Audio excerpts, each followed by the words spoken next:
All the way live in the VIP lounge with my man who tears up every stage you get on. He's a rising superstar of the West Coast. Once again, give it up for my brother Kyle one time in the building. The super duper one himself.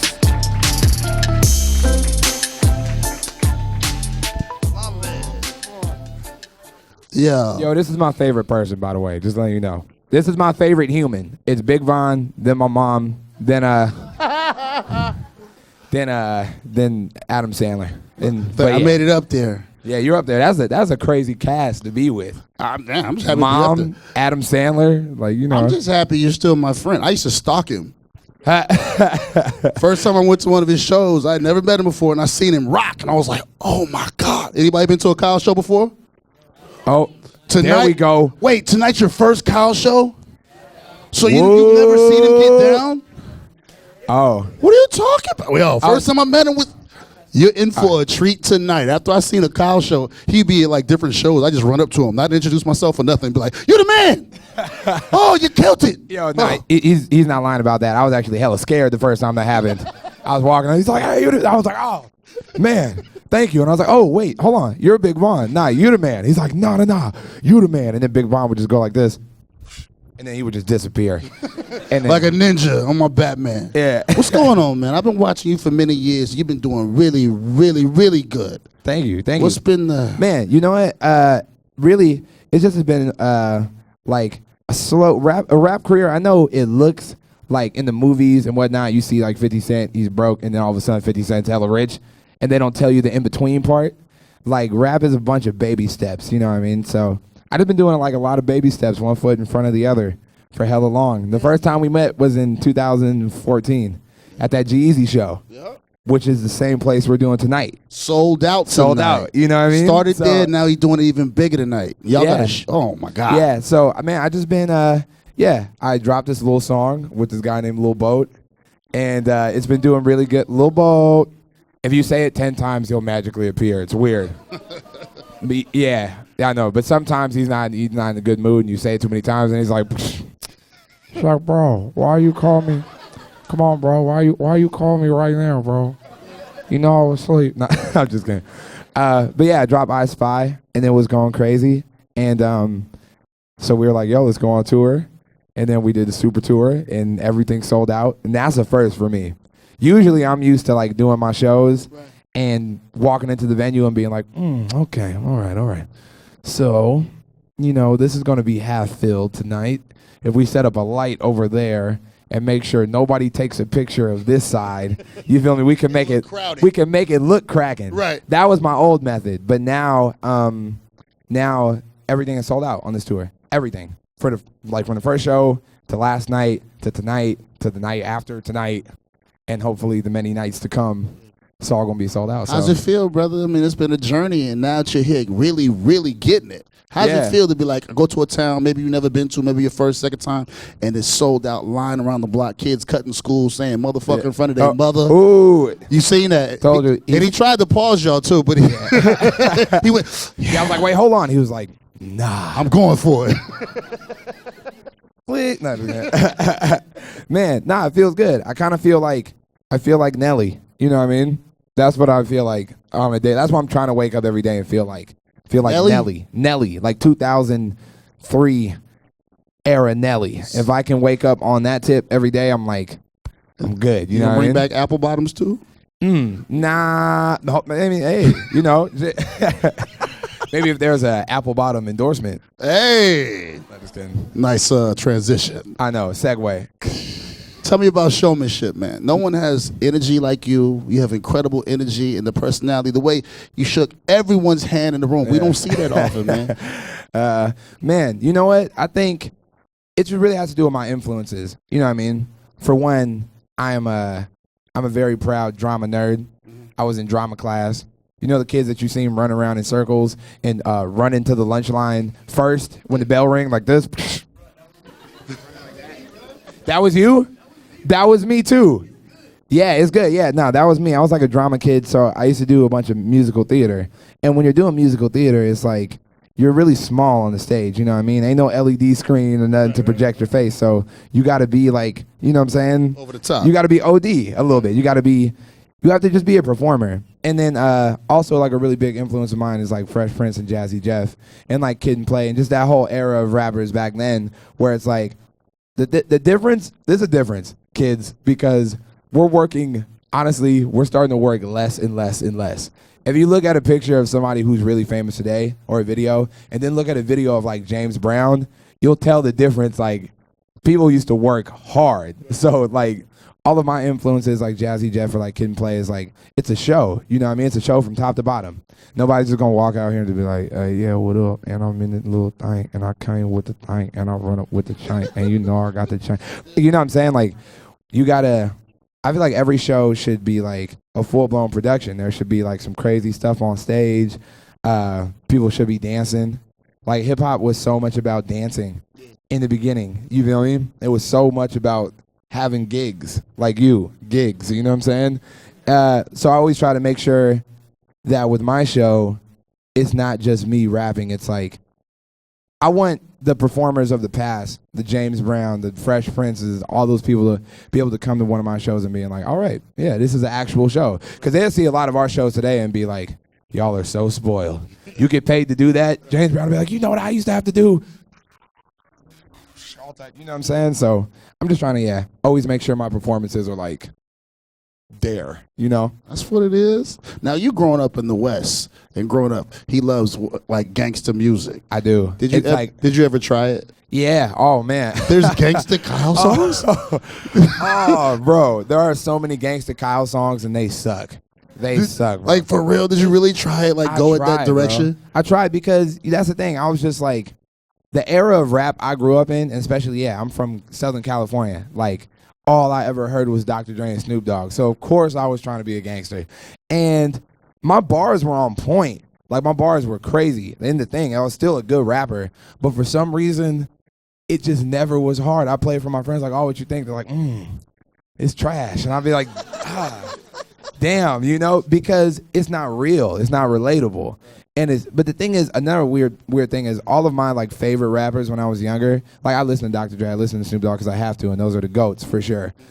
Those are my top rappers. But I was into a lot of old East Coast rappers too, like Jadakiss, like Styles P, you know what I'm saying, like Big L and stuff. So I was trying to be gangster like them too, which really didn't make no sense.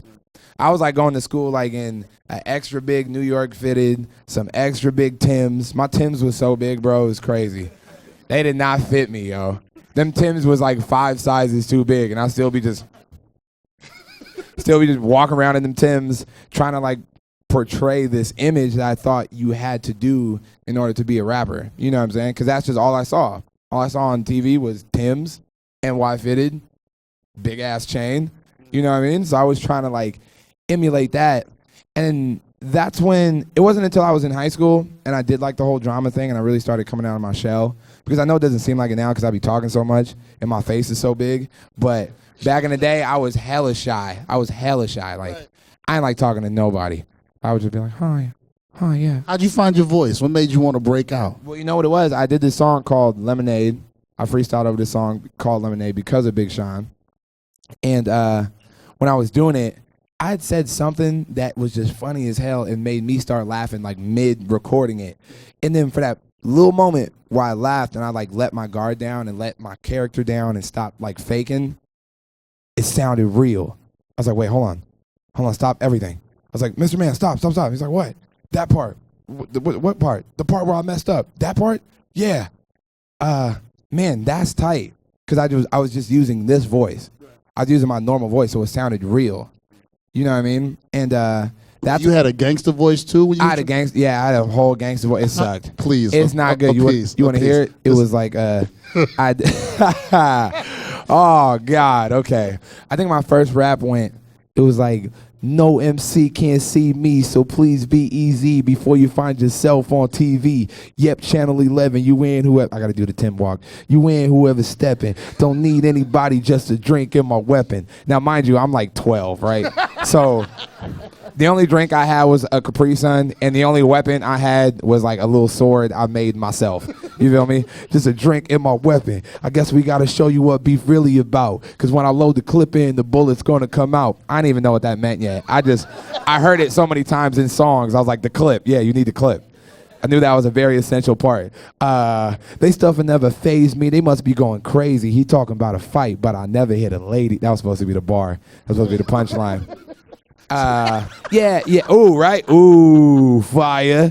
Yeah. So it was just like, it was a bunch of stuff I didn't do. It's what I used to rap about. And then it's weird because I think growing up, we try to like, you know what I mean? We try to emulate the people that are put in front of us so much that we don't understand the coolest way. The easiest way to become cool is literally just being yourself. It's like the quickest route, you feel me? Like if it was on a map and you took all this extra time to try and be cool, you could just go this way, just real quick and just talk like yourself. And people out there are going to relate, you know what I mean? Now, when was it one of your peers that you looked up to came to you and was like, yo, I like what you're doing? And you were like, I made it. Man, damn. You know, at the first peer, the first person that was like I looked up to for a long time that reached out, the very first person, like in 2013, like early, was Childish Gambino. Actually DM'd me on Twitter, and I was like, oh my god. Mid studio, I was like, oh my god. I was like, Nolan, get in here. Childish Gambino just DM'd me and said, you're cool. That's literally all he said. He just said, you're, and then he said cool, but he spaced out the cool, like it was like a C, space O, space O, space L. And so the way he even said you're cool was cool as hell. And I was like, damn, this is crazy.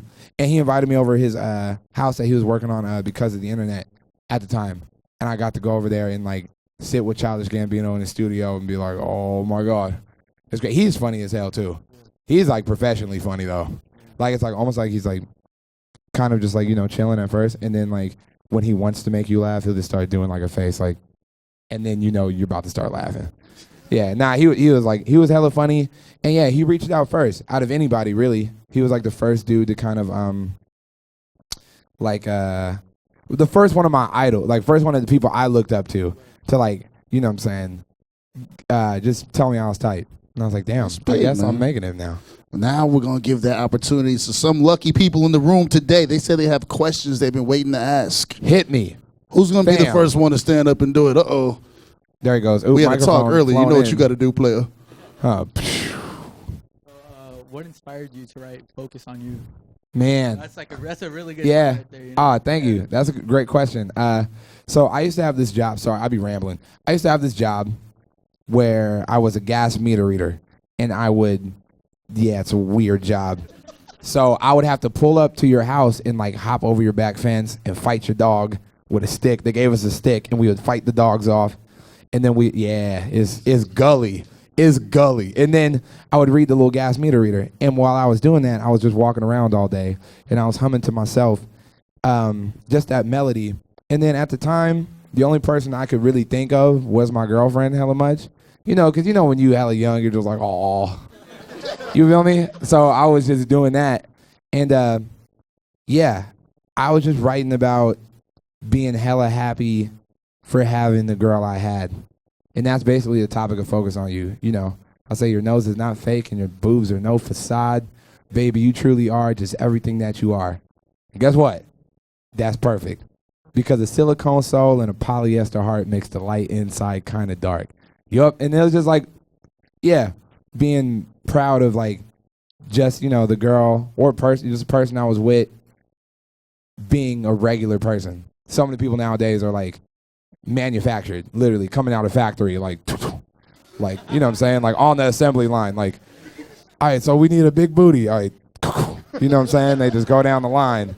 You know what I mean? And it was just like, I'm just like against that, you know? That's another thing. Don't think you have to go find somebody who looks perfect because it's hard. Like, just find somebody that is like, you know what I mean? Naturally perfect. Kyle likes it all natural. Yeah, I mean, hey, you know, we organic over here, you know what I mean?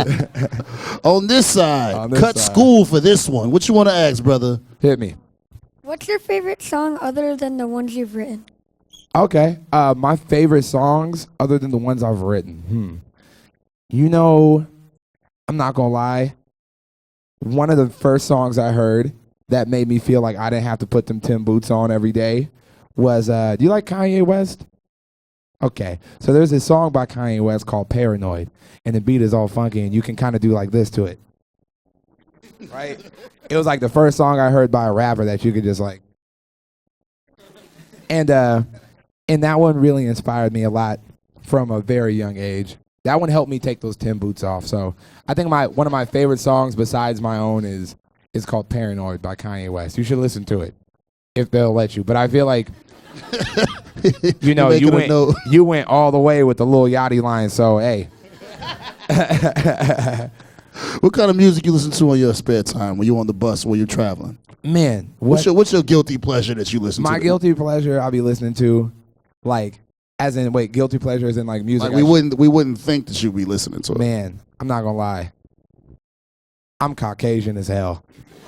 I be slapping all types of just, like, rock music. Y'all don't know who Bob Seger is, but I love Bob Seger. Like, it's weird.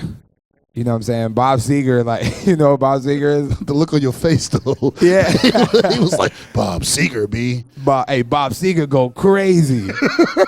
I be slapping Bob Seger. I be slapping Weezer. I like Weezer. Oh, I look just like Buddy Holly. You know what I mean? I slap that type of stuff. That's like the stuff people don't know about. It's a learning curve. They're like Weezer. Yeah, Weezer. Gonna check that out when I get in the car. Yeah, that's a generational gap there. They'll learn about it. My man had the best question. He said he had the question in the back. Oh, hit me. Give his microphone so he can get it off one time. Can we mic this? Oh, my bad. He might have had a question. My bad. He got one. We cut school. We got to get the people that cut school in first. Yeah, we were about to steal your shine. What My bad, made you want to become a rapper? Like, what pushed you to the limit? Like, saying, like, I want to do this. This is my passion. Man, damn. That was a very well articulated question. And he said it's stern, too. Yeah. When I was, ever since I can remember, ever since I can form memories, I've been just singing to myself. You know, I was always writing songs from, like, a very young age. And I didn't even know what rap was until I was like 10, which I feel like is like your age. I don't know. I'm just kidding. Yeah, like him, that age. It was a little me with some Tim boots on, and I heard rap for the first time. And I fell in love with it initially because it was just words and it was just expressing yourself, you know? And when it comes to the sorry to answer your question better. When it comes to like what wanted me to take it serious, I have one of them families that were just hella supportive. The type of family where your mom is like, oh, you can be the president. And then you're in like third grade and you notice, damn, my grades ain't that fire. And it's like, I'm probably not going to be president, you know what I'm saying? And so they were just always telling me, oh, you're going to be a singer. You're going to be a singer. So I was fully convinced by like age 11 that like, oh yeah, so when I'm done with school, I'm just going to be a singer. And my teachers would look at me so crazy like, ooh, we need some intervention. But yeah, so they just kind of always had me set that I was going to become some type of music person. And yeah, so I always took it serious. From like when I was like y'all height, I was like, oh no, I'm a singer for real. Lil Boat? Oh, Lil Boat is awesome, guys. Yeah. Lil Boat is really one of the nicest dudes you'll like ever meet. You know what I mean? He's a little shy. Sometimes Lil Boat just be like this, like. It's usually his angle. He's usually looking up at you like from down here. Like, hi. Exactly. But Lil Boat was really awesome to work with. Because yeah, he's just super cool. He's just super nice. I think that's the new thing about rappers too, is like nobody has really got like, you would expect everybody to have these egos, but it's like so casual. Like it's very casual. And he wrote his verse in literally like T-minus 30 seconds. Like, I'm like, oh, what's up, Lil Bo? Nice to meet you, bro. Yeah, so here's the beat. And he's like, all right, I'm done. And I was like, all right, for sure. Go ahead. Let's do it. And he recorded it and he killed it. So shouts out Lil Bo. He's awesome. That's Lil what Bo. It is. Who you looking forward to working with in the future for your album? Man, you know who I hella want to work with? I hella want to work with Pharrell. Just because I feel like that's somebody I can get some OG game from. You know what I'm saying? And I like making feel-good music, and nothing has ever made me feel better than You Don't Have to Call and the like, what? You feel me? I gotta work with Pharrell because I feel like me and him will make some. We're gonna put it extremely together. Vibey. My man, you I'm ready? gonna set it up. Yeah, I'm ready. Oh, hit me. Well, it's because I'm an artist and I'm from the Bay Area and I was born and raised in East Oakland, so I know how it is over there. And with our music, it's very it's our passion, really. Yeah. And I had a question. Basically, what it is like if you had some advice you could give to other artists, what would be the best advice you can give us? It has to be 2 pieces of advice, though. All right, there's a combo plate of advice.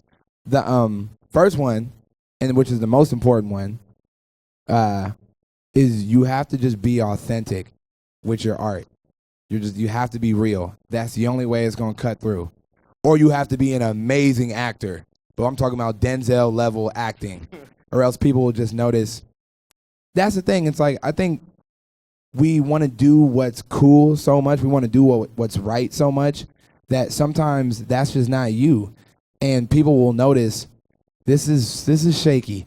Even if somebody doesn't agree with your lifestyle or what you represent or what you want to talk about, if they notice that you do because it's real, they'll respect you and they'll love it. So I would always say to any artist, you got to be authentic. That's the number one thing. And then the second thing is, this is more the groundwork part, you got to learn how to pimp the internet in every aspect, whether it's you want to be, that's like the new model for like just, everything. Like if you want to, whatever it is you want to be, whether you want to be an artist or a photographer or something like that, you kind of have to learn how to manipulate the internet to put your art out there. And I'll give you a quick example. When I was in high school, a very long time ago, there was a thing called Facebook. Do we still remember Facebook? Yeah? Okay. No, I'm just kidding. Yeah, but I was on Facebook, and what I would do is I would add, you can look up people by high school. I went to Ventura High School, and there was Buena High School, there was Oxnard High School, and there was Santa Paula High School all around me. And I would look up these high schools and add every single person from every single high school until I was like maxed out. And then the moment that they were like, oh, look, it's a nice guy, I think I'll just press accept. They messed up because I would just spam their wall with everything I had, everything, like every music video, everything, just bam, bam, bam, bam, bam, bam, bam. And half of them hated me. They'll be like, bro, get out of here. What is wrong with you? And they blocked me, but it just freed up more space and I could go add somebody else. And it's like half of them hated me. Half of them were like, oh, this is kind of cool. But all of them knew who I was after that. And so it's like little weird things like that you got to do to manipulate the internet. Or I'll give you one more example too, just because this is very important. When I was on tour at G-Eazy, shouts out G-Eazy, took me on my first tour, Bay Area's finest. I would open up for him, and obviously all the kids are there to see G-Eazy, but what I would do is I would just look up tweets. This is like the next evolution when I was on Twitter with it. I would just look up tweets that said, like, if we did a show in, out here, I'd be like, G-Eazy. I'd just type in G-Eazy, Fillmore, on Twitter, and I would see, and you'd be surprised. Everybody tweets the same thing, and I would just go and favorite every single person's tweet, and they'd be like, wait, hold on, get my glasses. Is that the guy that was like, jumping around screaming for hella long in the beginning? Yeah, that's that dude. And then they would all end up like following me and like, you know what I mean? You got to put the extra effort online to like, if you want to be an artist, to like put yourself in the front of everything. It's as shallow as that sounds, but yes. But to answer his question depthly, if that's a word, I think so. the way you giving him game, who put you up on it? Did you sit there and go, this is how I'm going to figure it out on Facebook, this is how I'm going to do it? Or did someone say, this is how you had to do it? Man, what's crazy? From the internet, from the Facebook perspective, that was just me being young and like on it, and I figured that out. And then from the Twitter perspective, it was Brick and my homie Max that were like showed me that. And that's the thing, like, you guys are so intelligent. Like, I guess you guys are probably anywhere from like 18, 16, like that age maybe. Somebody in the back like, no, I'm 57. Like, you guys are so intelligent because you're growing up with the technology. Like, Brick knows things about computers I just don't understand. Or even Twitter. I was like, wait, you're talking about doing what? He's like, look, just search G-Eazy something. And I'm like, Look, just type in G-Eazy's name. Okay, now just go like this. It's like, I started favoriting everything. He kind of put me on that. You guys are so intelligent, though. You guys are the smartest social media people out there. So just really pay attention to it because it's all in your hands. All the other, old people, we're just like really, you see on Facebook, every dad on Facebook photo is taken this close. From an upward angle, and it's always uploaded like 8 times. That's because they don't know what they're doing. But you guys do. You feel me? Kyle's in the spot, man. If you're lucky enough to see him, you're going to have an incredible show tonight. And if you're just seeing this right now, get a ticket. If it's sold out, do what you got to do to get in because it's a show you got to see. You got to see my brother Kyle, man. Yes, thank you. Give it up for him one more time, y'all. Thank you.